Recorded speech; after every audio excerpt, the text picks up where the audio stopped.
And we're live. We are back, ladies and gentlemen. MMA Uncensored live tonight. I think we're number 17 tonight or 18. One of those. We're gonna figure it out as we go. But guys, just want to give a quick thank you and happy Taco Tuesday, by the way. But special thanks to Ashley Evans Smith for being on the podcast last week. We had a lot of fun. We talked about her career, her life, her new podcast, which is really cool. Sex and Violence with Rebel Girl. You got to check that out. We even played one of her games, Fuck, Marry, Kill. And if you want to find out my answers to that game, you'll have to tune into last week's episode to find out. But thank you again, guys. The subscriptions continue to grow on YouTube. The follows continue to grow on Instagram. It's amazing. So thank you guys so much. YouTube, obviously, you can hit us up at MMA Uncensored. And also, obviously, on Instagram at MMA Uncensored _. I think we're at like 423,000 followers right now. So truly blessed, grateful, and thankful for you guys that are continuing to follow.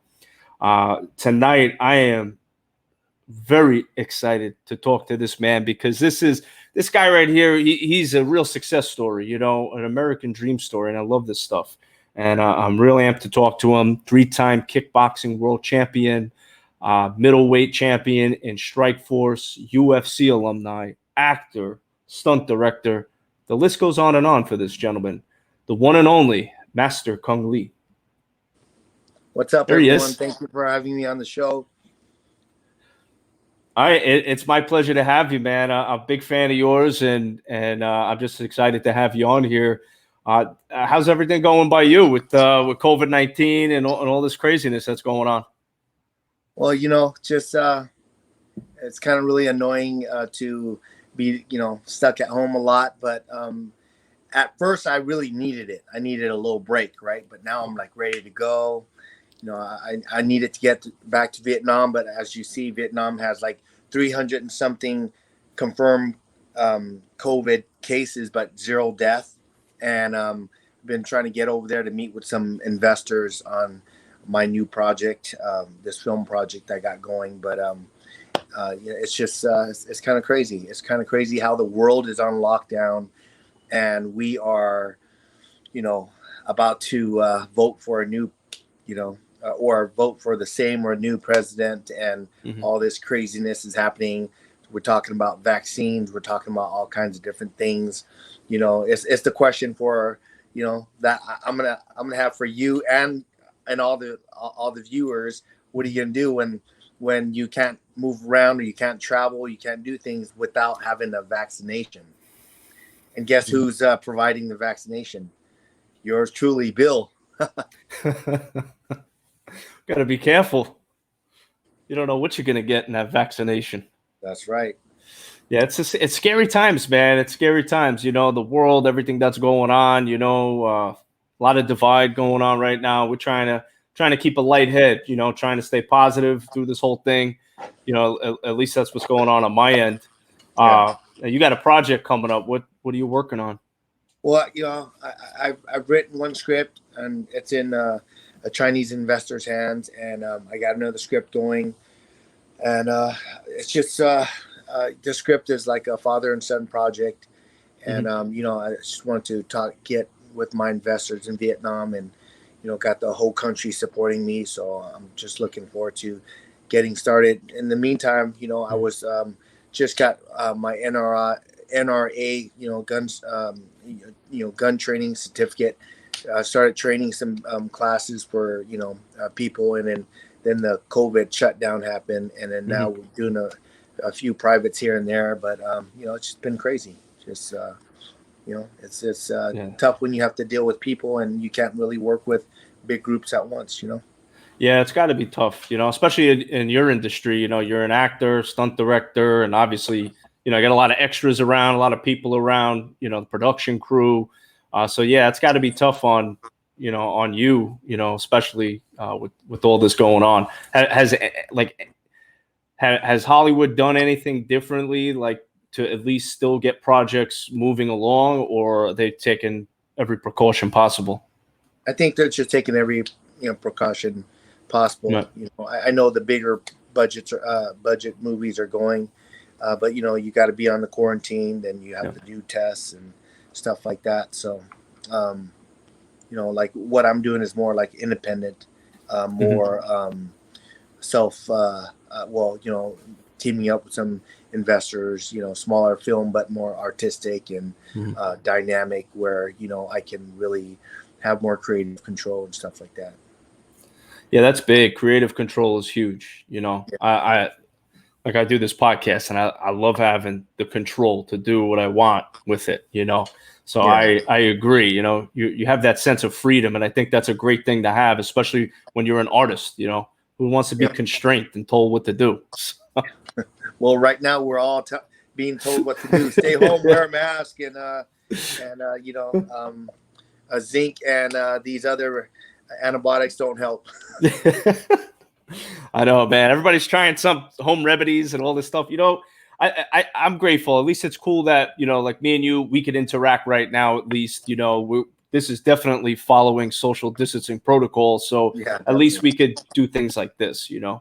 Yeah. But I am super interested in your story, because I know a little bit about your story. I don't like to dig too deep into people. I want to talk to you and get to know you live, but I do understand you were born in Vietnam, and you got out of there during a very difficult time, and you've made an amazing life for yourself here in the United States. So you grew up in Vietnam. How long did you live in Vietnam for? I was almost 3 before I had to leave. Hmm. Then during the time when I was when I turned 3, 3 refugee camps, a sponsor in Monterey, and then finally, got a home in San Jose. And then my grandfather. We are that typical family that, you know, um, you know, a dozen people, 4 rooms, but 2 of the rooms is one is my grandparents, other one's my great grandmother, and aunts in one room and uncles in the other room. And my Wow. mom was the oldest aunt, and with me, I was with the aunts. So it was it was rough. It's you don't have that much room because everyone has their clothes and makeup and all over. I just remember those times where it is what it is. That's just the way you grow up. And I just feel blessed to be where I'm at now. And my kids are healthy, and my family's doing good. And I started a new journey with my wife now, Sunshine Spring. And even Awesome. with her, it's like um, it's a fight because we're up against corruption in Kentucky. Yeah. So it's like I'm fighting the 2-headed dragon. Everyone's all like, "Hey, Kung, do you miss fighting?" I sure do miss fighting. Yeah. I love it when I was able to do it. Now I'm fighting for the fighters Mhm. because, as you know, UFC, compared to boxing, there's the Muhammad Ali Act that protects the boxers, but then there's no one protecting the UFC fighters. And and I know everyone's starting to make a good living, and all the top guys, but then what about the lower guys who are up and coming? And and a lot of the fighters really don't understand that it's if a company doesn't have a fighter, a production company or a promotion company, Mhm. if they don't have the right fighters, or if they don't have the fighters, they're not going to make any money. They're nothing without the fighters. And Mhm. the fighters, I wish they can, I know they have to make a living, but somewhere everyone's going to have to stand up and then draw the lines. Because if a company is making 85% on your blood, on your sweat, and on you risking your life, Mhm. all fighters should be compensated a lot better than that. At least 70% of what boxers are making. But it is what it is. And I'm fighting for them. I still had 2 fights, and they actually offered me another 18 month, another 6-fight deal. But I decided, I got my youngest son at the time who wants to fight, who wants to train, and wants to be that MMA fighter. Mhm. I didn't want him to have to go through the same thing. Then everything that surrounded my last fight, you know, um, from not getting a fair shake with Mhm. what they threw me under the bus with. And so I just said, you know what, I'm going to stand for all the fighters. Someone's got to do it. And there's already a group of fighters like John Fitch and Brandon Vera and Nate Corey, and just there's a lot of fighters that know what's going on, and everyone know what their worth is, and someone's just got to do it. And I was in the position where I was able to do films. I didn't have to depend on fighting, even though at the time fighting paid me the most. I was able to do that, and we're still here. We're still fighting, almost 5 years later, but we're closer than ever. Then COVID hit, and so we're just being patient and being like that sniper and waiting for the right chance to pull the trigger. That's right. I've seen some interviews in the past of you talking about fighter pay. Obviously, you've been a fighter for the UFC. You've had that direct experience. You've voiced your opinion publicly about the fighter pay and the situations. I personally have spoken to a few fighters as well that have been on this podcast, and they've also talked about the pay. It's a big thing, and now we're starting to see it more vocal. We're seeing fighters during their post-fight interviews talk about pay. Sugar Sean O'Malley rings a bell. He got knocked out of the night. He got 50 G's. He wanted more money. He said he deserved more money. Yeah, right. I think so too. I think the fighters need to get paid more for sure. From your perspective, from your personal experience fighting for the UFC, what was it like for you? Obviously, we don't have to talk dollars and cents, but did you feel like you were being slighted with the pay right out the gate? Because of my position, I was at the time a contract fighter under Showtime, because UFC had bought out Strikeforce. Right. Remember, this is a monopoly here.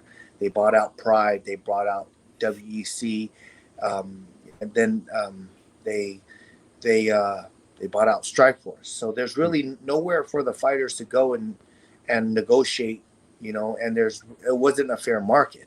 So at the time, for me, because I love to fight, I love to compete.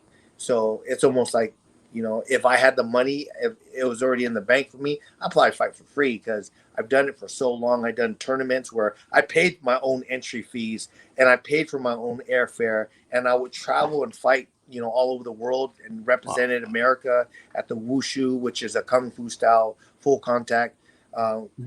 It's called Sanda fighting. And then I flew to Rome, and I fought here when it was here in America, and another time in Hong Kong.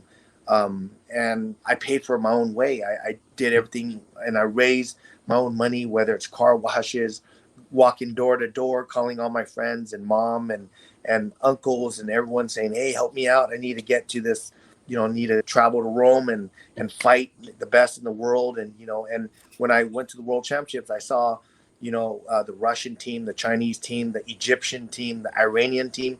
Everyone's like, hey, if I win the World Championship, I'm going to get a house. I'm going to get a bonus 6 figures. I'm like, damn, how come the U.S. is not like that? I didn't really understand it. But so when I did fight, I was like, wow, I'm making money when I turned pro. And so I was just happy to make the money. But then when I got with Strikeforce, I got paid pretty good. I was able to support my family. Mm-hmm. Then when I was doing films and fighting, obviously, I got a chance to, say, hey, if I'm not going to fight for the biggest company out there, then I'll just retire. So I went to Vegas and, talked to Dana and Lorenzo, and they offered me a contract that was worth more than what Strikeforce was worth. Mm-hmm. And so I was happy with it. But then when I realized what I brought to the table in China, remember I did Ultimate Fighter China, right. Tough China, right? So I wasn't just one of the coaches. I was the guy who ran it like Dana White. But I did more than what Dana White did, because I had to coach both teams, because both teams were like, when we went to China, I'm like, whoa, they're way behind. They're behind the curve, as in like training MMA fighters. They had great jiu-jitsu coaches. They had great striking coaches, but I brought out my own trainer too. I actually asked Javier Mendez if he was able to come, and he couldn't do it because of the pay. Couldn't afford it, And then so Scott Sheely at the time, who was training Matt Brown, train me and a couple of their UFC fighters. He said, I'll do it for you, because, Nice. we go way back. So he flew out and we literally saved the show. I helped like direct it. I helped, I was like because the Chinese on Lilang TV never even filmed a reality TV before. There's been several times I picked up the camera. I'm like, how do you do this? And then they're like, no, don't touch the camera. And, I always had a translator and I was trying to film it myself because there's been a couple of scenes where we had to reenact it because we missed a fight. We missed something that happened. And there was a couple of things that they should have put it on air anyways, but because of the Chinese censors and one of the coaches did, it was like off limits. That would have been like huge, right? But I don't want to bring that up because, I signed some stuff. But if that would have been on there, that would probably been one of the best shows because from the crazy highs and lows of things happening, it would have been good. And I did all that, and even Dana White got on. I think it was ESPN or Sherdog and said, "Hey, but without Kung, that show would have tanked." So looking at what I brought to the table, and when UFC got bought out, who put in the first offer? A Chinese investor. When I went out there, I was like, "Hey, Dana, I'm gonna wear clinch gear because they're paying me." So I kind of, Dana's all, no, you got to wear UFC gear. And I said, well, I need to make money too. So Dana put my manager, Gary Barra at the time, in charge of that. And then Gary got me a better deal for me, but I was towards the end of my clinch gear deal. And then we were able to make it work with clinch and UFC. So I sported everything UFC. I was the face behind China. I did like tours after we shot the show, and what I got paid for the show, because I'm I know the industry in TV industry, the movie industry. What I got paid was not even 10% of what like a reality, like a second or third lead would get paid. Wow. Now just imagine the main guy. I was like one of the main guys on the show. Right. I was doing Dana White's job and two coaches' job, right? And I'll tell you what I got paid. I got paid $5,000. You got paid. You got paid $5,000 for the whole thing, or per episode? No, per episode. But now I'm gonna tell you what an average reality TV personality gets. You get 50,000. Now that's not the main guy on the show. So during that time, I made some calls. I talked to my agent. My agent's all, damn, what is going? You're gonna do that for that? I'm like, there's no choice. Yeah. And if I don't go and do that, guess what happens? Back burner. And at the time, my fight with Michael Bisping was supposed to happen in Manchester.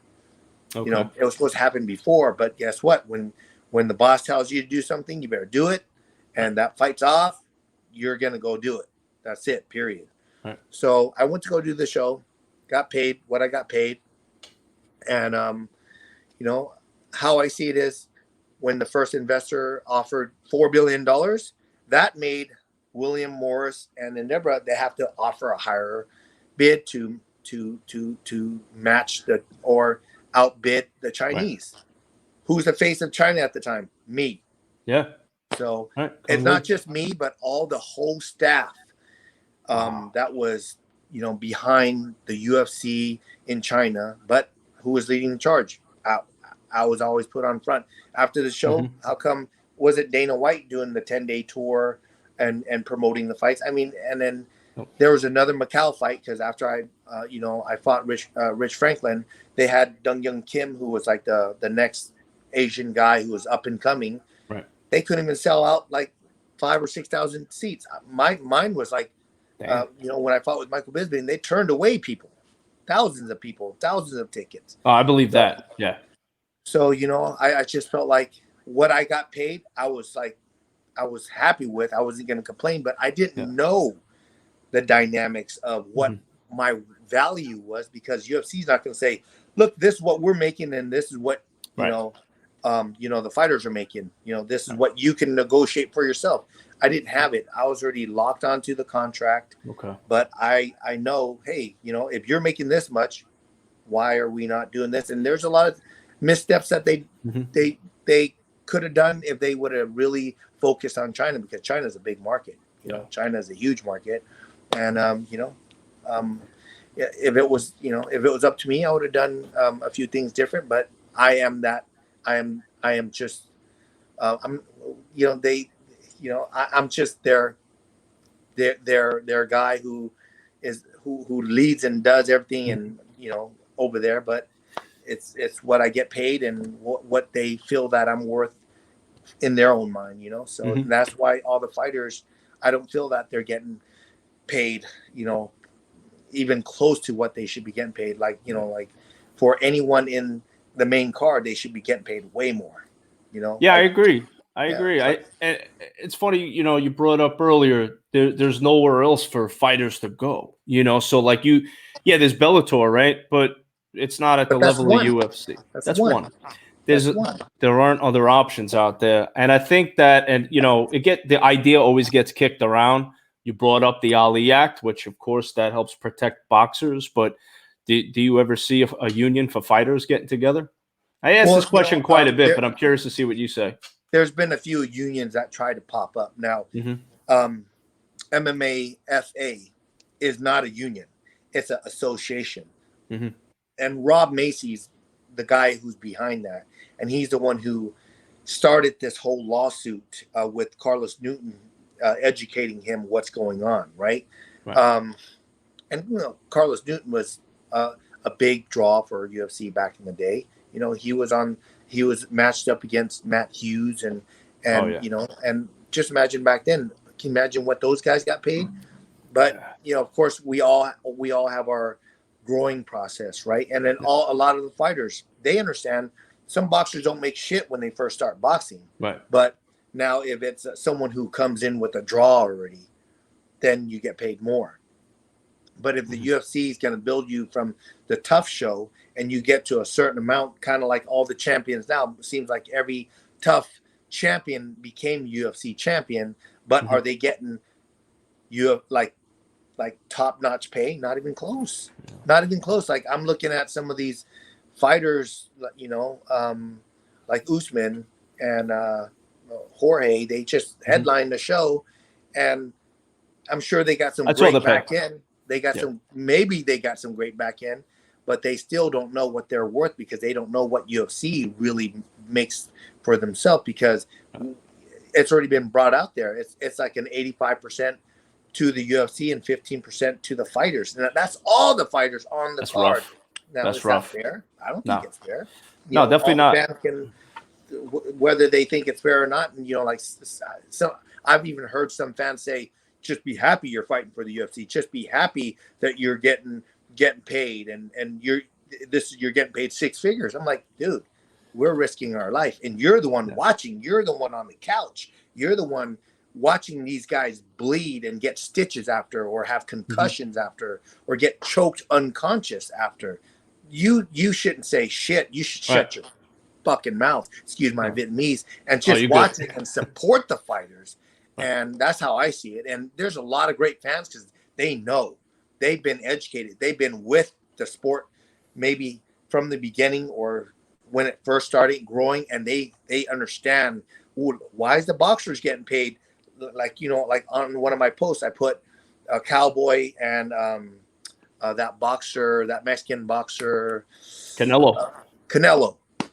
Look at the difference. Maybe if it wasn't so huge of a difference, or maybe it should be like 5 million compared to 35 million, it's still a big range. But if you're looking at 400,000 or even 500,000, and Canelo is making 30 million plus, that's just crazy. And that ain't no back end money either, bro. That's just the purse right there.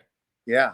It's crazy. So if you think about it, whatever Canelo's making compared to whatever Cowboy's making, unfair. A lot of people says, oh, look, like McGregor's the only one who's doing it. McGregor put himself in that position, and maybe he's got some great managers. I talked to his manager before because we were in China together, and they just know how to negotiate.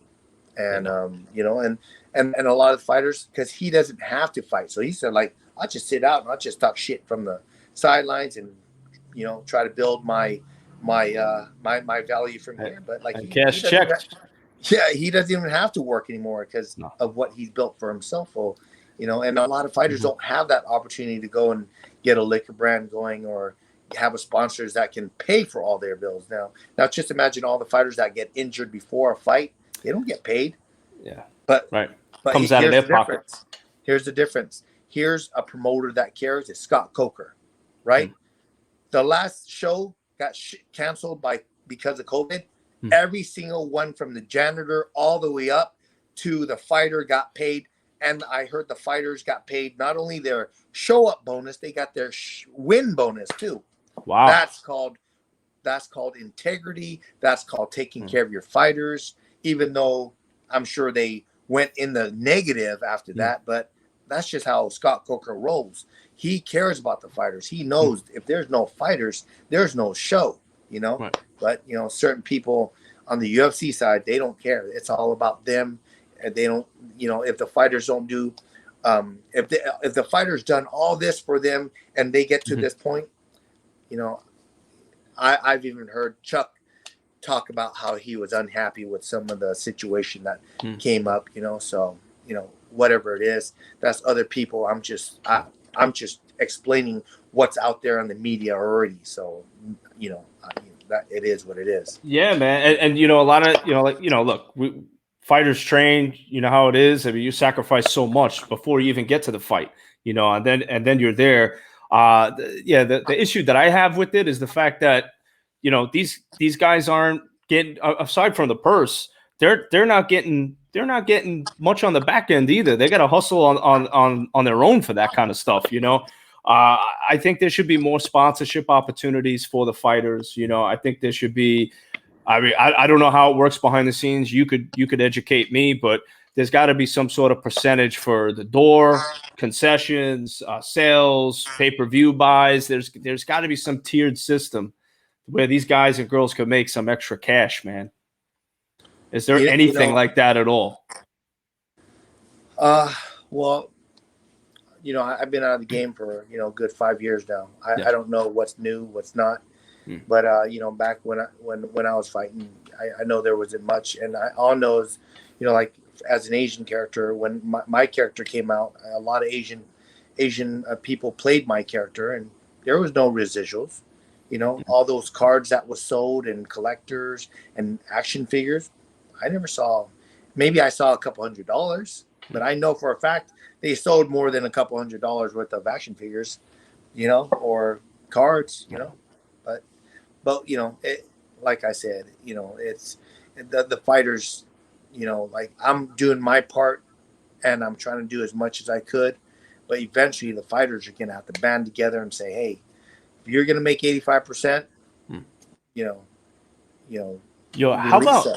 how about this? They do this Fight Island, right? Abu Dhabi, right? And Dubai spends a shit ton of money to bring sports over. We've seen it with boxing, right? We saw it with I think it was Joshua and the Mexican guy Andy Ruiz.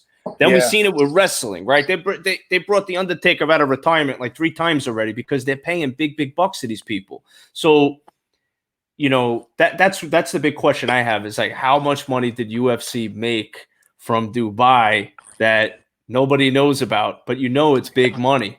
And when I saw like Usman get like 630 grand for the fight, I'm like, I mean, don't get me wrong, bullshit. Great money, but in the grand scheme of things, un poquito. I'm not going to speak for any of the top guys.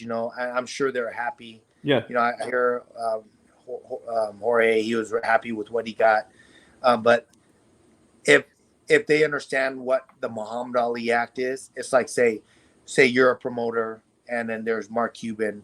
It's like who bids for the fights and the fighters will get to throw the fight, right? Mm-hmm. So, but there's before you even start and the fighters get to negotiate their purse, you have to show them what you have made in other shows with fighters of their own likeness as a financial. And then the fighters will look and say, talk to their manager. And guess what? Their manager is going to say, hey, you made this much. This is what we want to make. And that's that happens with boxing. So those boxers can negotiate what they can make, and they're not gonna like rip off the promoters, because if they're ripping out the promoters, why are the promoters still promoting it? Right. You see what I'm saying? Yeah.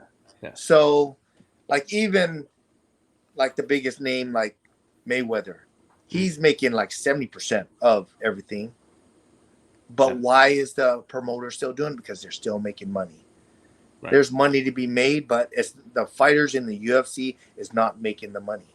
They're making money. They're surviving, but are they able to retire on what they made? I don't think so. I don't think so. Depending on how good they are with their money, but lower end fighters that, you know, trying to make it on the main card and stuff like that, you know, like you said, they ain't making much money. So yeah, how are they going to survive? You know, that's why I think a union would be great, man. Get some health benefits for these people. Get some, anything, you know, any kind of assistance, even, you know, post career, you know, for them to do something, you know, with their lives after their career is done. Well, here's the thing, right? What the UFC say that they're not they're like independent contractors. Mm-hmm.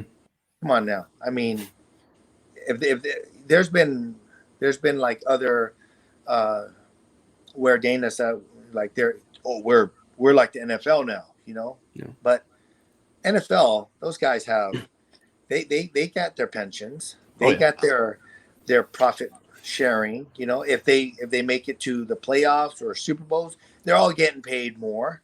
Mm-hmm. I mean, it's kind of almost sad that the bench warmers are making more than, you know, a high percentage of the UFC roster. The bench warmers. You know, it's true. That's true.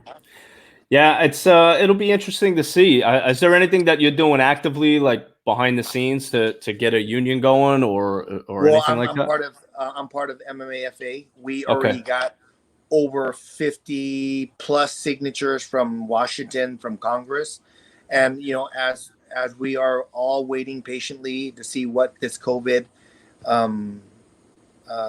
this COVID is gonna. How it's going to play out in America, mm-hmm. Which is all waiting, you know. I don't see it changing much, you know, because if you really kind of dig down the rabbit hole, I mean, there's like, if you guys go check out, you know, like all the real press on social media, you'll mm-hmm. see there's a group of doctors that recently just went to DC and says, hey guys,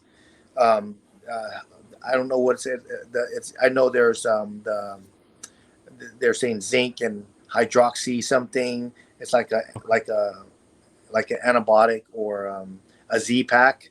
Okay. All that's the cure.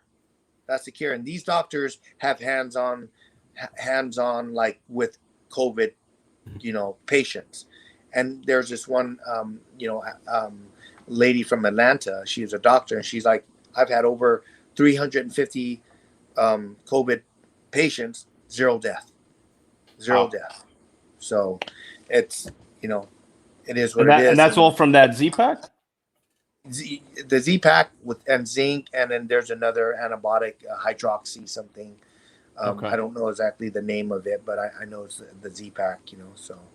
Yeah, I heard something about like it's like there's an anti-inflammatory involved too, and that helps with the COVID-19.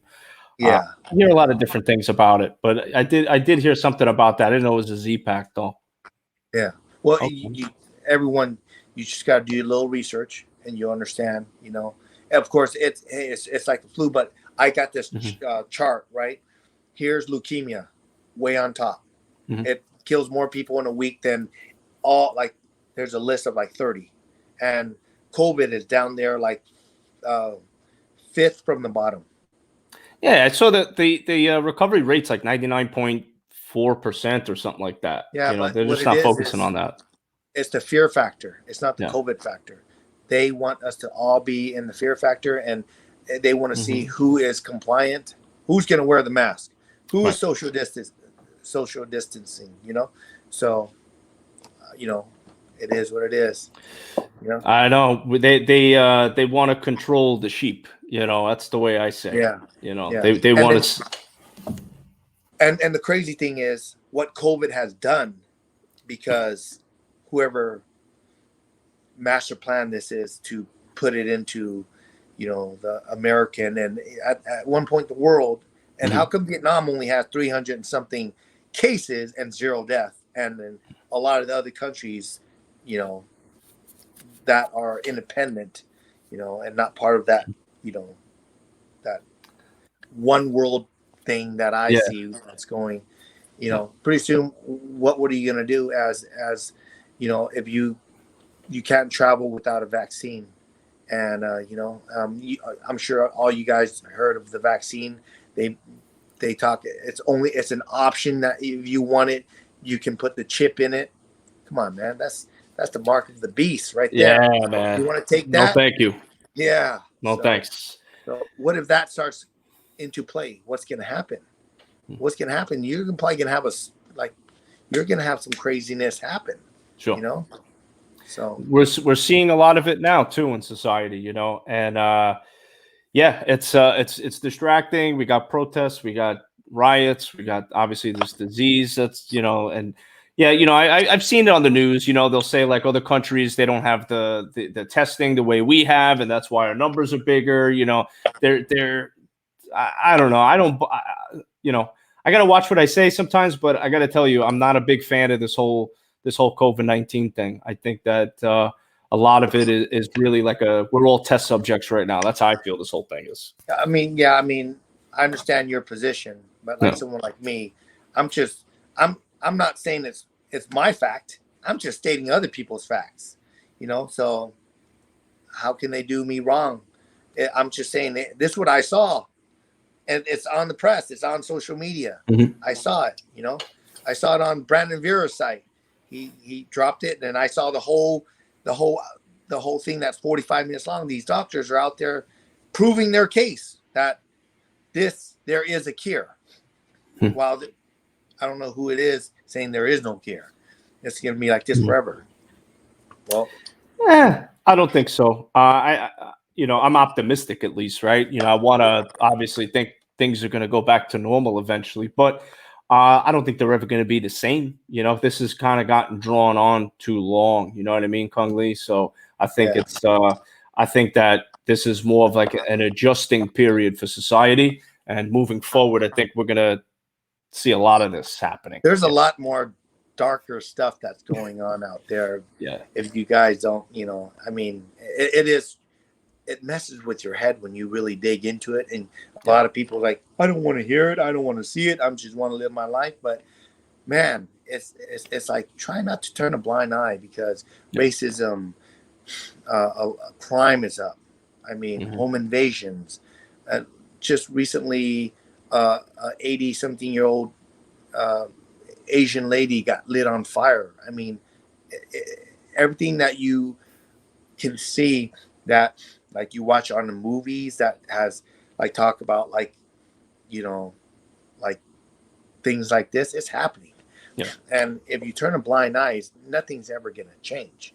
So if you post about it, you're doing something about it. If you talk about it, you're doing something about it. And I think that's just me as a, I have a lot of people following me on, Facebook and Instagram and Twitter. And I thank you for everyone's support. But I just also want you to know and understand, if you do a little research, you don't have to live so much in fear, because now there is a cure. There are antibiotics that you can take. Even zinc will help, so, and there's a lot of things that are hidden, like what's going on with the UFC and the fighters pay. No one knows about that, because we don't know exactly what the UFC is doing to hide all this from all the main fighters that pay and put money into the top executives' pockets. Though the fighters are the one who's bleeding. They're fighting and they're getting it's like the high level of these guys. It's like they're getting hit by trucks, and they're trying to kill each other to entertain people. But at the same time, the reason why they do it, yes, they love it, and they probably do it for free. But if they had the money to do it for free, they would do it. But they're doing it also. They still have to feed their kids. Like what I saw Usman saying, I wish this COVID stuff will go away. I want to take my daughter to Hawaii. Like, he's thinking about his daughter. So, he's thinking about her future. Right. But like what he's getting paid, he still has bills to pay. And I'm sure he's giving his daughter a little bit for her future. But for a main event like Jorge and him, should be like, yep, she's set for college. This fight, she's covered. Of course.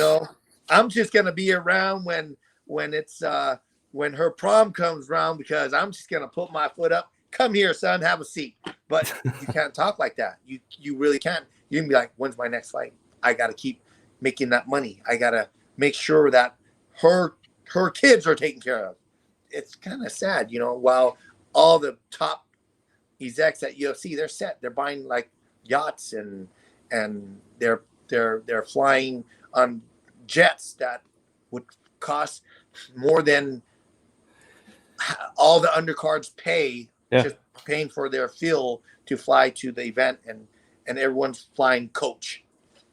Makes you think. Except the main cards and whoever's smart, as in the fighters. I know who you guys are. You guys got great managers getting you guys business class and stuff like that. I had to fight for it. Back in the day, I fought for my business class because I said I refuse to fly coach, because when you get over there, it's not like I get to sleep a day. As soon as I get off the plane, they're working me. So you got to you got to be comfortable, man. You can't be all like bent up out of shape and coach, man. Soon as I get off the plane, I'm not that prima donna. I flew coach all over the world to fight all over the world. But I knew when I got there as an amateur fighter, I had a week before I had to fight, so I had time to recover.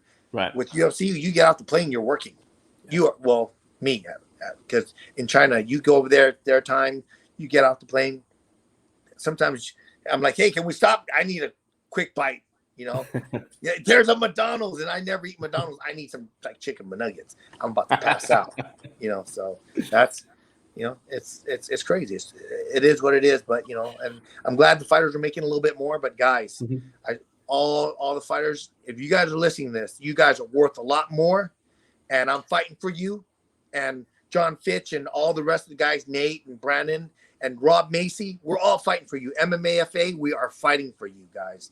And we hope justice and fairness will come out of this lawsuit.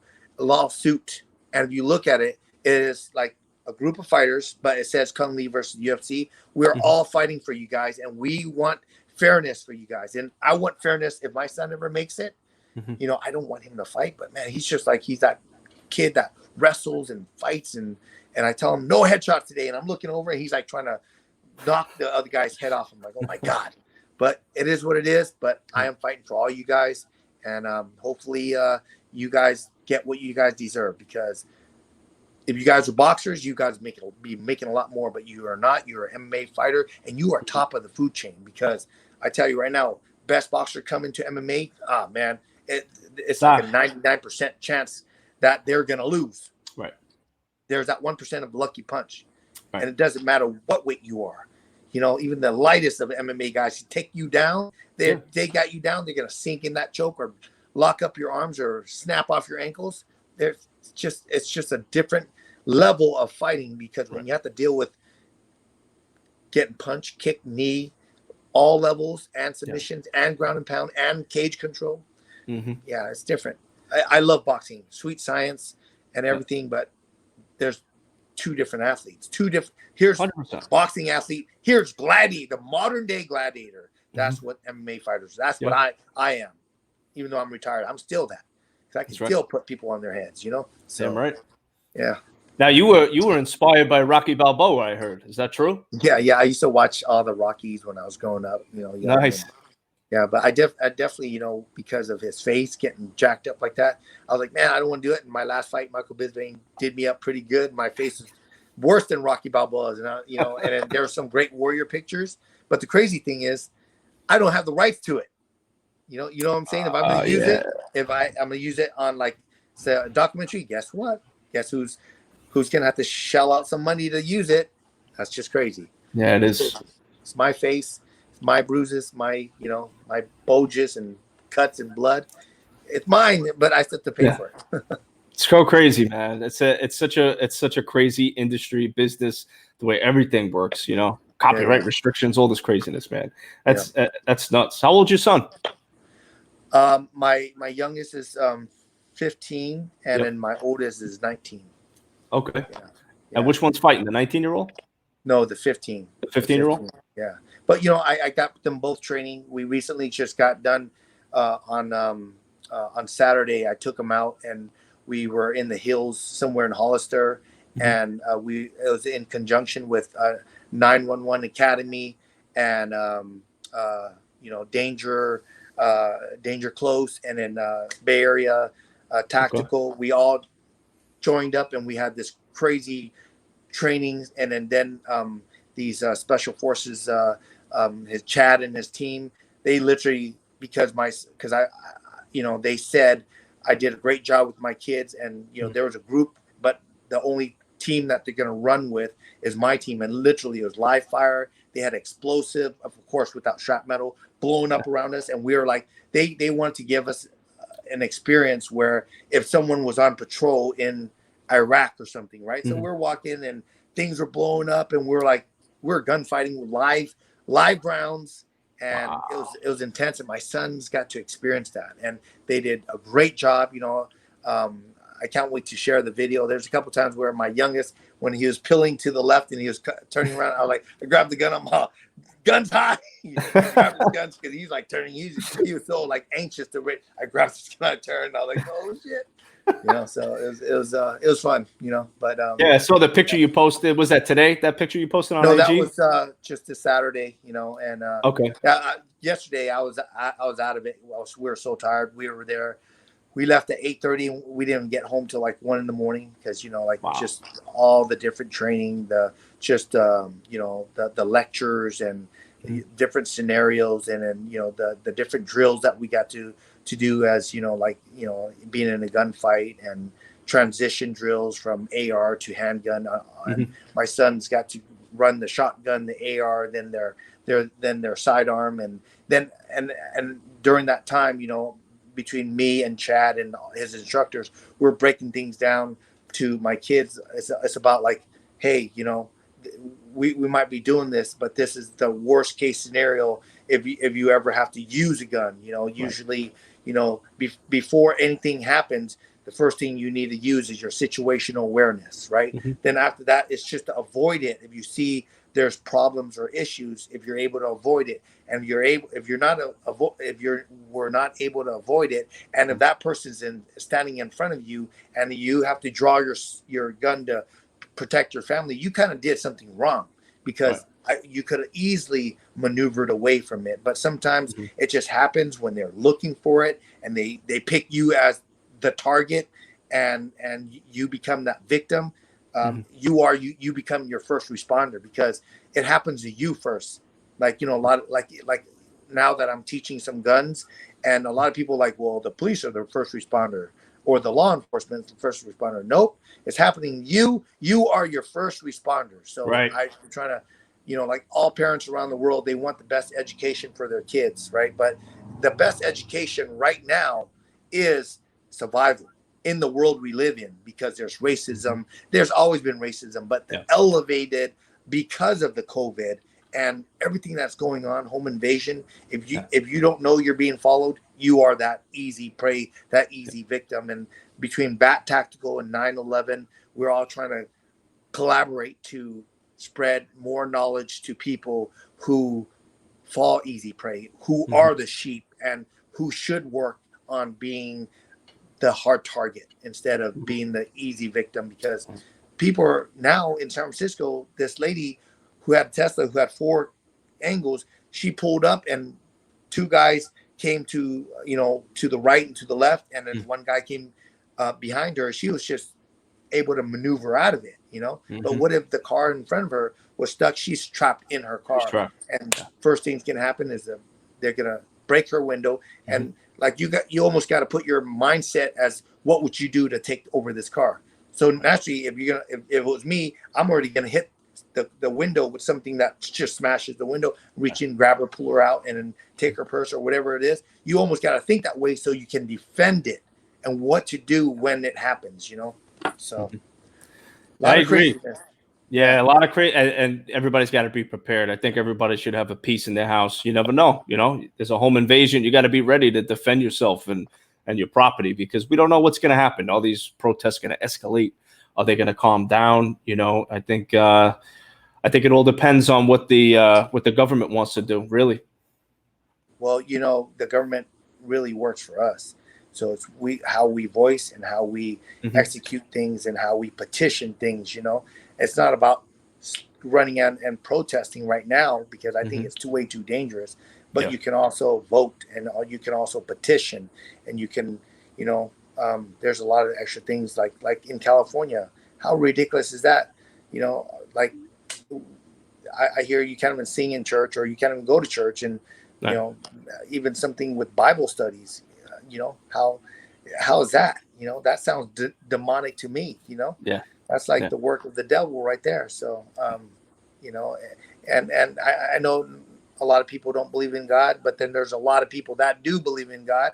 And if you believe in God, you better believe there is a devil, and he's at work right now. He's kicking up his heels, and grow that faith, and know that God's there if you accept him, and if you pray to him, and you have faith in him, because God, in front of you, no one can stand against you. That's how I see it. When it's your time, it's your time.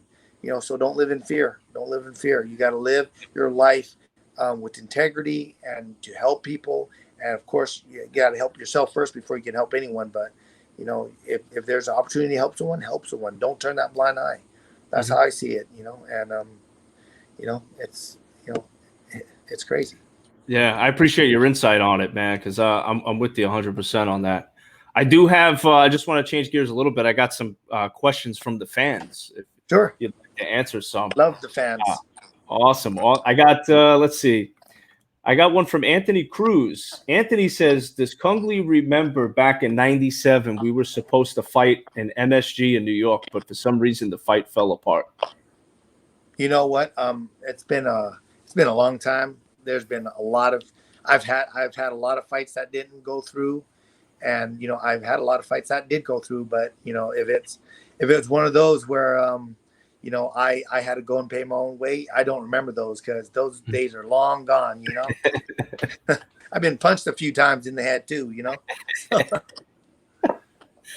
So okay, this is kind of going back to our previous conversation about the pay, but Trevor Peter says, how much do you think UFC fighters should get paid per fight? And do you think they should get a salary like other sports? I think the fighters are not like any other sports. We are like modern day gladiators, right? So I do believe one thing that the fighters should have option is their own sponsorship. And they should be able to wear their own sponsorship without paying into the UFC, kind of like what Bellator does. Hey, you have a sponsor? Great. You can wear it. You can do whatever you want with it. Do whatever, wear whatever you want, as long as it's not, like a negative brand, right? Or promoting cigarettes or something.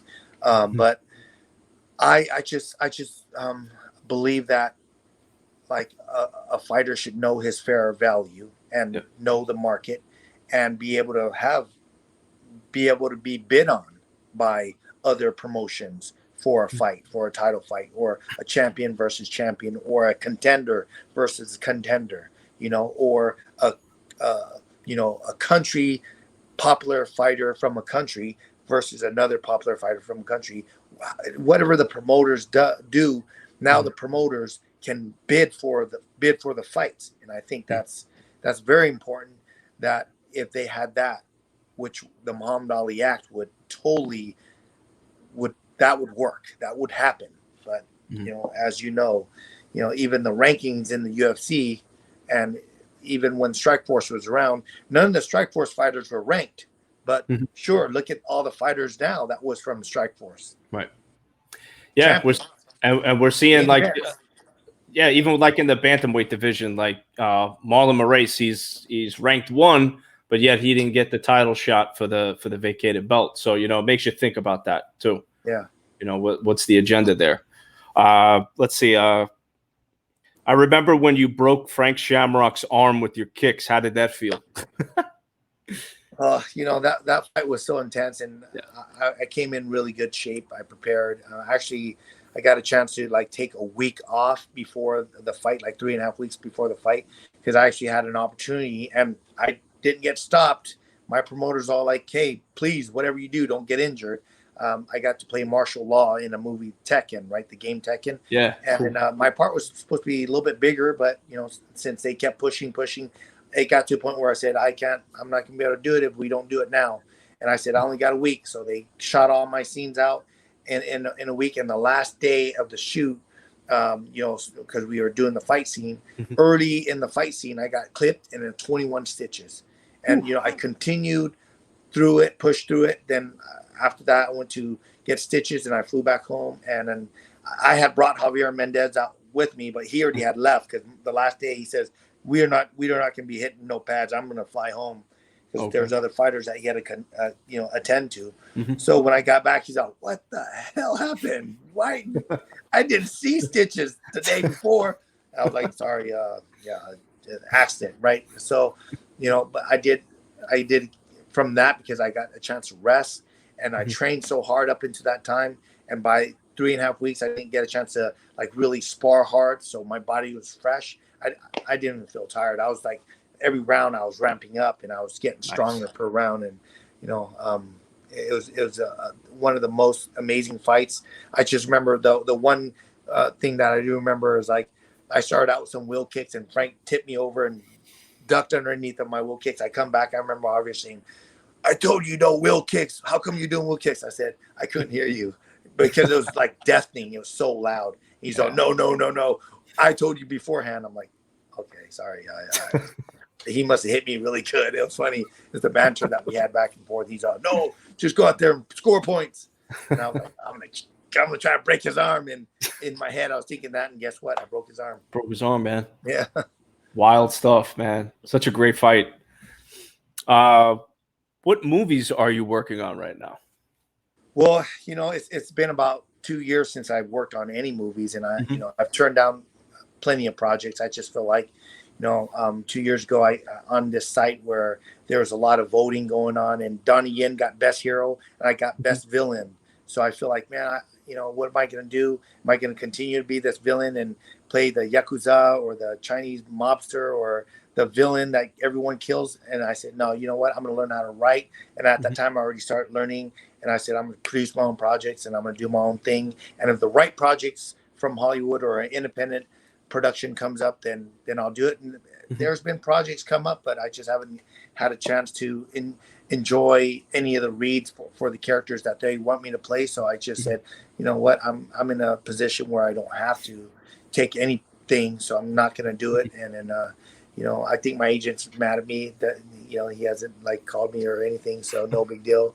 But I'm happy where I'm at. I've written like 3 scripts, one as a father son, and then one as an action as an agent from Vietnam, and then one as a TV series where the movie from the father and son will turn into a TV series, and it talks about the balance of power between heaven and hell, and that happens on earth. I like that. Yeah. I would definitely check that out, man. There was a guy that he wrote his own script too. He did his own thing, and his name was Sylvester Stallone. I think he did pretty good. Yeah. So you're right there, man. You got that inspiration from him. Yep, that's right. Name game. So this is a game where I throw some names at you, and you just tell me the first word that comes to mind. All right, play it. Sure. Yeah. Dana White. Pass. Scott Coker. Love the guy. Integrity and true martial artist / promoter. What's up? Conor McGregor. Hey, smart, witty, and he's made it. That's what's up. That's what's up. I always got to throw this out because he's all over headlines right now. Mike Tyson. You know what? Hey, did you not see Mike Tyson hit the mitts? Ooh, scary. Yeah, so that's scary. I want to be able to half that when I'm 53, right? So I know my kids will be that way. Hell yeah, man. Yeah. Definitely they will, man. So what you got? What's anything coming up next as far as, obviously we talked about movies, but anything coming up for you, media wise, or anything with your sponsors or anything like that? I've been working with Bay Area Tactical and Evoke Hmm. Tactical, and then now I'm collaborating with 9/11 Academy, and we're just trying to make people be more, better, as in like, people, to help them become hard targets, right? And Right. it's just the world we live in, and I think I'm going to share more knowledge on, like, bladed weapons, and you don't have Hmm. to be a knife fighter to will a blade. If Hmm. you've done cardio kickboxing, and then you can check out my YouTube page. Okay. I just put it on there just so other people can educate themselves. If you have a knife in a reverse position, if you throw a punch, and if you know how to throw, like, because you've done cardio kickboxing, now just imagine two blades in your hand, even though you got it from your kitchen, Hmm. and you're throwing combos at someone with the blade, and then all you have to do is, if you don't want to hit them with your hand, hit them with the blade. Hmm. Look what the damage you can do. I believe that puts you at the advantage whether you're a girl or not. Because if I see, some girl, and I'm like this, like predator, I'm trying to attack this girl, and she's throwing combos at me with blades, I'm out. I'm Yeah, I'm gonna hightail out of there. I'm not gonna mess around and try to that's shoot a right. double and get double stabbed.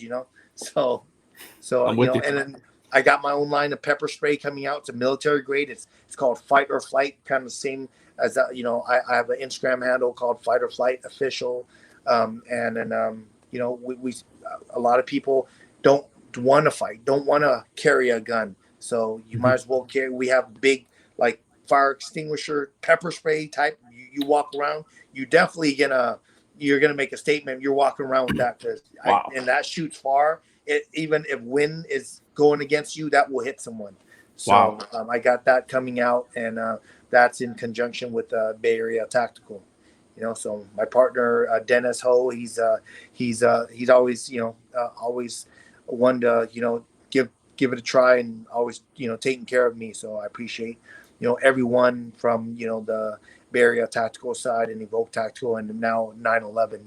With Hmm. those guys, learning, and all the shooters I've learned with in the past. I'm grateful, and I'm able to teach it back to my kids, and now on the field with civilians.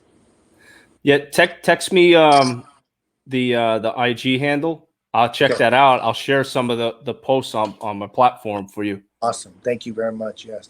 Yeah, of course, man. Well, Kung Lee, it was a pleasure to have you on tonight. This hour flew by, man. It went so quick, but I appreciate you taking the time to be on MMA Uncensored, man. It was an honor to have you tonight. Thanks for having me. Thank you, God, for the opportunity, and everyone, be safe out there. Be kind to the people who are kind to you, and always be ready. That's right. Always be ready. Master Kung Lee, thank you again, my friend. All right. You have a great one. You too. Take care. Bye bye.